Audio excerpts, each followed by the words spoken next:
Sing the wondrous love of Jesus, sing His mercy and His grace. In the mansions bright and blessed, He'll prepare for us a place. When we all get to heaven, what a day of rejoicing that will be when we all see Jesus. We'll sing and shout the victory. While we walk the pilgrim pathway, clouds will overspread the sky. But when traveling days are over, not a shadow, not a sigh. When we all get to heaven, what a day of rejoicing that will be when we all see. All right, so Leviticus 11, verses 1 and 2. The Lord spoke again to Moses and Aaron, saying to them, Speak to the sons of Israel, saying, These are the creatures which you may eat from all the animals that are on the earth. A couple of things I think that that are worth noting just from these first couple of verses. God speaks to Moses and to Aaron. It's very clear about that, saying to them, and then he told them to speak to the sons of Israel. This is a process which the Lord has always used, and in which the Lord used clean through until he had revealed all things that he needed to reveal to man. Did he speak to every individual on the earth? No. Could he have spoke to every individual on the earth? Would it have even been hard for him to speak to every individual on the earth? Absolutely not. But that is not what he did. That is not ever what he did. He always spoke to someone and had them speak to someone. Even if you go back before Moses, he didn't reveal things directly to Pharaoh. He spoke through Joseph. And then 400 years later, he spoke through Moses. He did not, as far as I know, ever communicate freely with every living human being outside of potentially Genesis chapter 2 and 3, when there were only two living people on the earth. Beyond that, he seems to have relied upon men to receive his message and then faithfully communicate that message to others. How important does that make our communication to other people?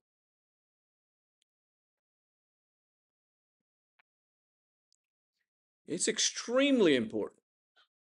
And that's why there's a fair amount of instruction in the Bible about speaking truth and speaking with grace and speaking from a place of love, all of which ensure that we speak clearly and that we speak honestly and that we speak fairly in a way that it gives grace to those who hear. That's the way it's put in the New Testament. To let our speech be seasoned so that it gives grace to those who hear. Understanding again, and I bring this up anytime I use the word grace almost in a setting like this, that the Bible itself defines the grace of God around the revelation of God. The grace of God has appeared, bringing salvation to all men, teaching them to deny ungodliness and worldly desires. It's very clear, and the argument can be laid out very explicitly from the text, that the grace of God in its appearance in the world is directly tied to his revelation. So if our speech is going to be seasoned in such a way that it imparts grace, it means that our speech reflects precisely what God has said. If God is love, and our speech is going to be spoken in love, that means that it reflects precisely what God has said and represents his character accurately. It becomes very important. It's important if the people are going to know about the subject that he is talking about here. These creatures that you may eat from all of the animals that are on the earth. Okay, what are we allowed to eat? If the people are going to know that, Moses and Aaron are going to have to be faithful to the instructions of God. And if they are not, or if they withhold part of the instruction, that leaves the people in a vulnerable position in which they will do what?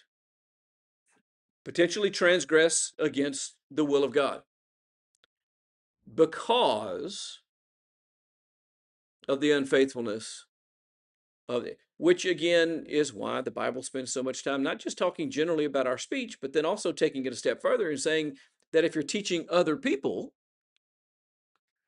that there is this extra level of responsibility that you're going to answer for.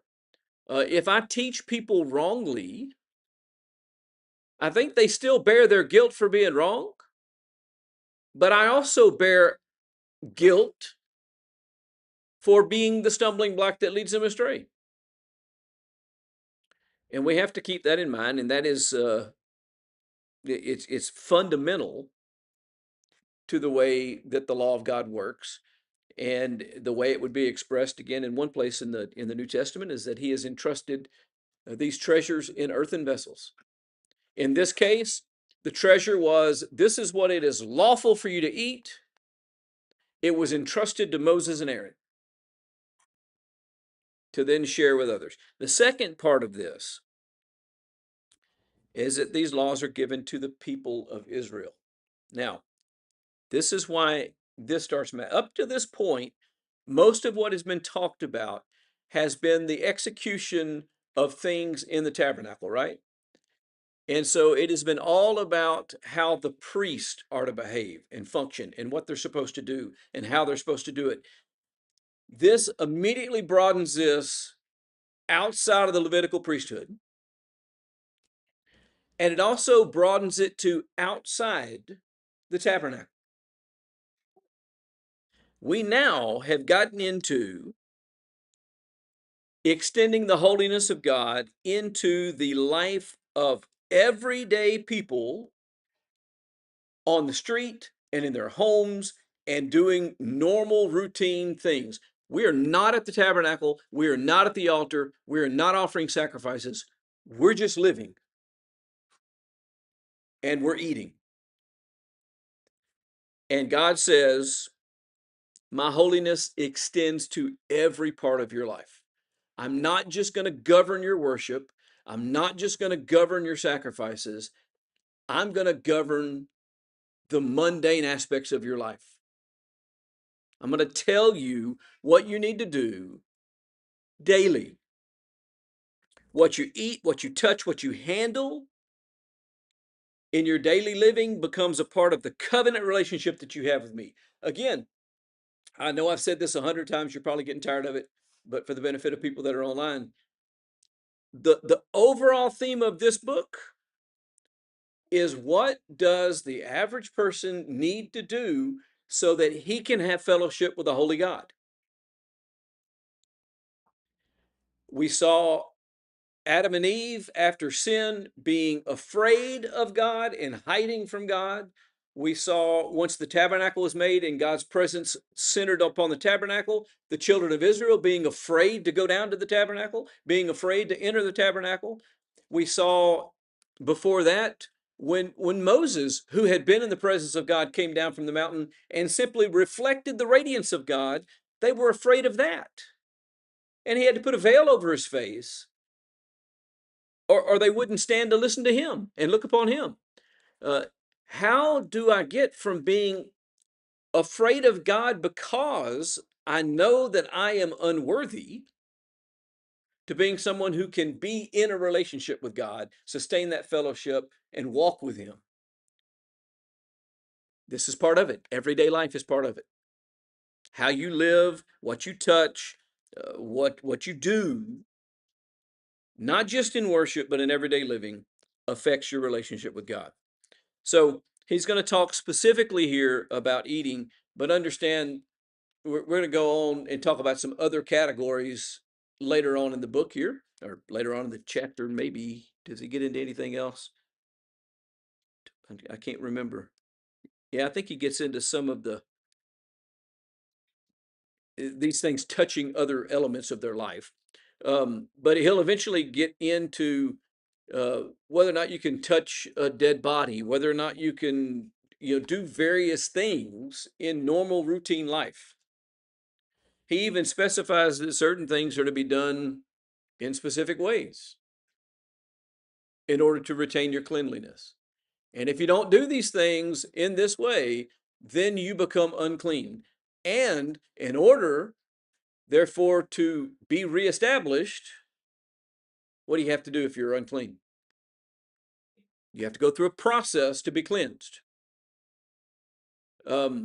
So this is all instructing man about what it requires for man to be in fellowship with God. And God, who is righteous and who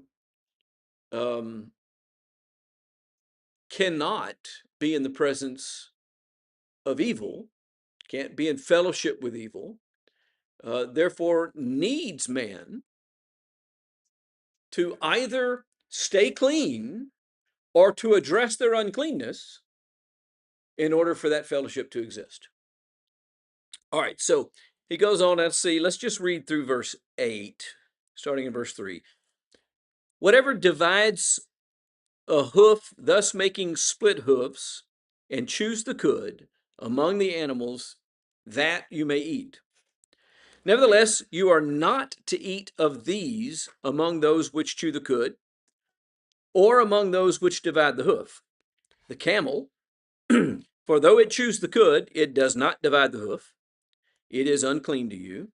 Likewise, the rock badger, for though it chews the cud, it does not divide the hoof.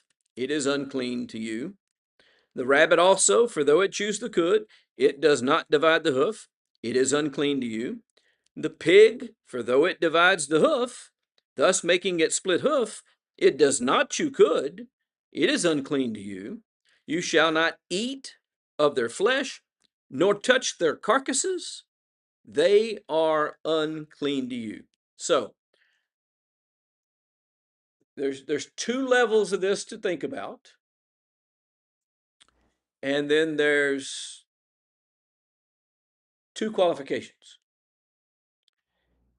If something is deemed unclean, there are two things that you cannot do. You cannot eat it. You cannot touch the carcass. Now, since I uses the word carcass, I'm going to assume that we're talking the dead animal. It doesn't say you can't touch the animal. It says you cannot touch the carcass. I think what he's saying is you don't eat it, you don't process it. Is this different from God's instructions elsewhere?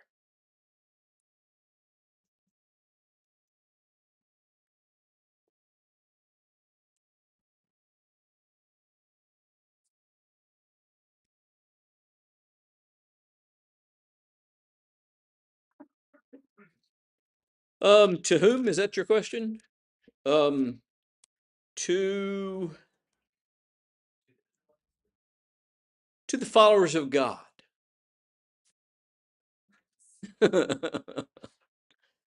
um, go back to the book of Genesis, chapter 9, immediately following the flood. Starting in verse 8, God spoke to Noah and his sons with him. Now, at this time, how many people we got alive on the earth? We got 8 people alive on the earth. Of those 8 people, going to suggest that they're righteous. That's the reason they're still alive on the earth. If they weren't righteous, they would not still be on the earth, because God has just removed all uncleanness from the earth. God spoke to Noah and to his sons with him, saying, Now behold, if I myself do establish my covenant with you and with your descendants after you. That's an important line. And with every living creature that is with you, the birds, the cattle, every beast of the earth with you, and all that comes out of the ark, every beast of the earth, I establish my covenant with you, and all flesh shall never again be cut off by the water of the flood, neither shall there again be a flood to destroy the earth. Is that still true? Is that tenet of this covenant still applicable? Yes. And God said, This is the sign of the covenant which I am making between me and you, with every living creature that is with you, for all successive generations. I set my bow in the cloud, and it shall be for a sign, for a covenant between me and the earth. And it shall come about when I bring the cloud over the earth, and the bow shall be seen in the cloud. I will remember my covenant, which is between me and you, and every living creature, and all flesh, and never again shall the water become a flood to destroy all flesh. Okay, is that still the sign of the covenant? Okay. Verse 17, God said to Noah, This is the sign of the covenant which I have established between me and all flesh that is on the earth. Okay, so we've got all flesh on the earth. We've got Noah and his sons, and to your descendants after you. Who all is a descendant of Noah? Everyone. Every living person on the earth at any point in time since the flood is a direct descendant of Noah through one of his three sons. And if you look at the genealogy of Jesus, as provided to us in the Gospels, the one that traces back all the way to Adam does include Noah. And I'm fairly comfortable that Paul's sermon in Acts 17, when he says, From one man God made every nation of mankind on the earth, he is talking about Noah. He is not talking about Adam. He's talking about Noah. Because guess what happens in chapter 11 of Genesis? The Tower of Babel and the creation of ethnicities, nationalities, and languages, the division of mankind. So I think that's the logical point of connection. Were there ever dinosaurs in there? Yes. Okay. But nobody ate them. Well, I don't know if they did or not. This is where we're going to go. What else does he do at this same time as part of this same covenant? Well, if you go back a little bit earlier, the beginning of this chapter, this is what he said leading up to, This is my covenant with you and with your descendants. He said, The fear of you and the terror of you shall be on every beast of the earth and on every bird of the sky, with everything that creeps on the ground, and all the fish of the sea. In your hand they're given. Every moving thing that is alive shall be food for you. Every moving thing shall be food for you. This is to you and to your descendants after you. Is that different than what we just read in Leviticus 11? Yes. Very different.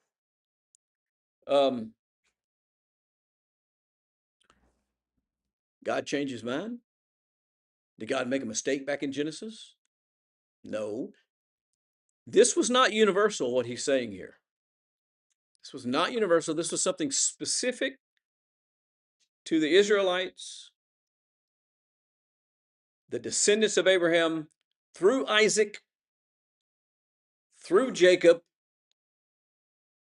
Those descendants are entering into a special covenant that applied only to them. And part of being in that covenant included these restrictions. What about the rest of the balance of the world?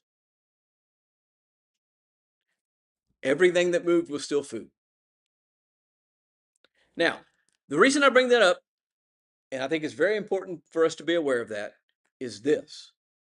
These dietary restrictions did not have anything in the world to do with health. They didn't have anything to do with what's fit to be food or not fit to be food. I know that there are people who think that there are certain animals that are not fit to be eaten. That is not what God says. God says that man can eat every living thing that's on the earth. And that it is, what was the word there? Did I read it right? Good for food? It shall be food for you? So that is not what these instructions are about. This dietary law was not in any way about the body or about health or about what's clean in a literal sense, in the sense of being good or harmful to the body. It's quite different than that. It instead has to do with something else. Now, there are two different things that have to be true in order for an animal to be food in the covenant that was given through Moses. It has to be an animal that chews the cud, and it has to be an animal with split hooves. If you're an animal that chews the cud but doesn't have split hooves, you weren't supposed to eat it. By the way, horses fall in that category.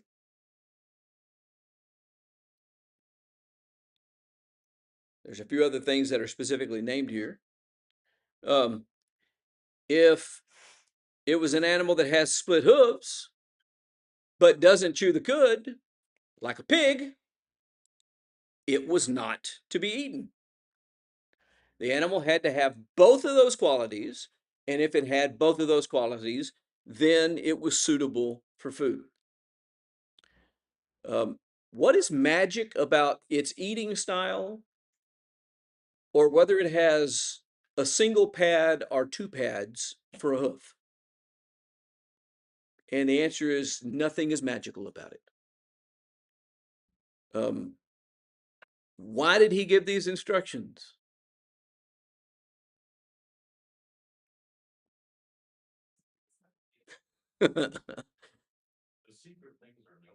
Yeah. In the absence of something that says, this is specifically why I choose these animals, we have to be very careful about that. We are going to be told in a minute a reason for their instructions, and we'll talk about that when we get there. But we need to be careful not to project or inject our thoughts, ideas, or predilections about various things into this text. Okay, I'm not real high on the list of eating rodents for the most part. I would eat a squirrel. I don't like cleaning them, so I'm not going to hunt them and I'm not going to clean them. But if I get to somebody's house and they got some squirrel dumplings, I would eat it. Uh, I I'm not gonna. I don't care who's making it either. I know that Paul Prudhomme's restaurant down in New Orleans used to have it on their menu. I'm not gonna get in the line and eat nutria. I'm just not gonna do it. Yeah, you know, it makes perfectly good food, but I'm not interested in it. I can't inject into this. Well, rats carry disease, so rats shouldn't be eaten, and that's what God's talking about. He's trying to keep you from being diseased. No, that has nothing to do with it. Just for the record, cows, which could be eaten, oxen, which could be eaten, they carry their own diseases, and those diseases can be given to people by consuming them. You can get mad cow disease. You can get various bacterial diseases from eating beef. You can get, I'm sure, some parasites from eating beef that's not properly cooked. It's not that pigs are dirty, so you don't eat pigs, and cows are not, so you can eat cows. That's not the point.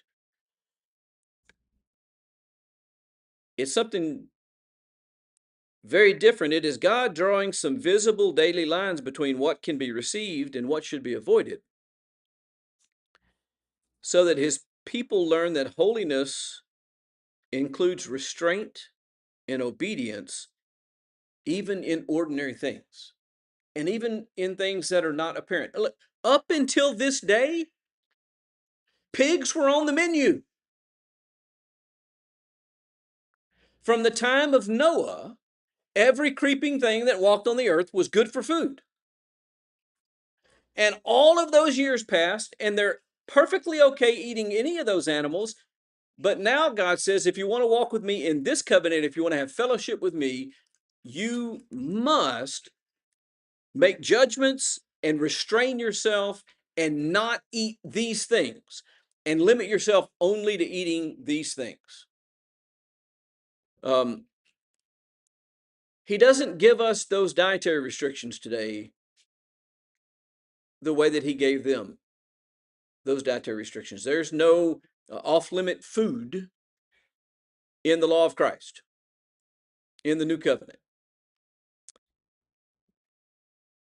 But the principle of learning that holiness is defined by God and that I have to restrain myself and be in obedience to his commandments in order to be clean so that I can have fellowship with him, that principle does apply. So from time to time, you talk to people and you talk about some activity that is sinful, and you say, you know, people, we shouldn't do that, and they say, well, it's not hurting anybody, and I don't see anything wrong with it. Does that matter? Does that matter that in my judgment it's not hurting anybody and I don't see anything wrong with it? No, what matters is what God has said and whether or not I am willing to restrain myself and be obedient to him in that matter if I want to walk in a covenant relationship with him and have fellowship with him. Or to flip that on its head, if he says to me, you must do this thing, and I say, I don't see any sense in that. What good is that going to do? That just wastes my time, or that just whatever excuse I want to offer. Am I going to restrain myself and say, look, for my whole life, imagine this again. Imagine that we're going to let's make you Moses. Because Moses is here, Moses is being talked to, Moses is receiving this. You're Moses. How old is Moses at this point? I can't give you an exact age, but I can give you a range. He's between 80 and 120. Okay, somewhere between 80 and 120. So for over 80 years, Moses could eat a pig. How many of you have eaten swine? How many of you think it's good? I love bacon and ham and pork chops and all sorts of stuff like that. It's good food. Imagine you're 80 years old, you've been eating it your whole life, and you get told, do not eat a pig.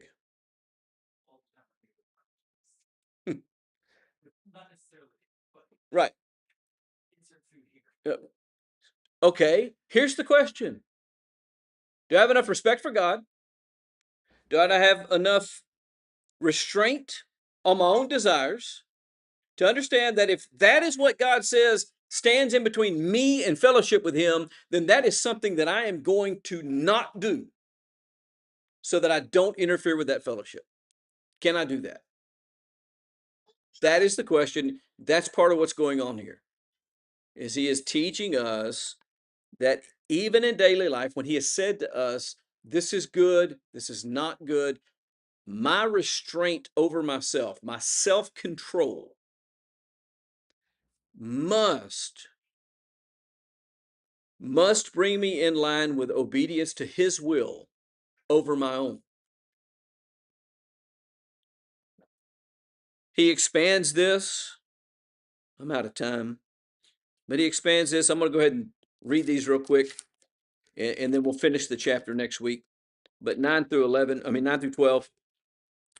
These you may eat, whatever is in the water, all that have fins and scales, those in the water, in the seas and on the rivers you may eat. But whatever is in the seas, in the rivers that do not have fins and scales, among all the teeming life of the water, and among all the living creatures that are in the water, they are detestable things to you.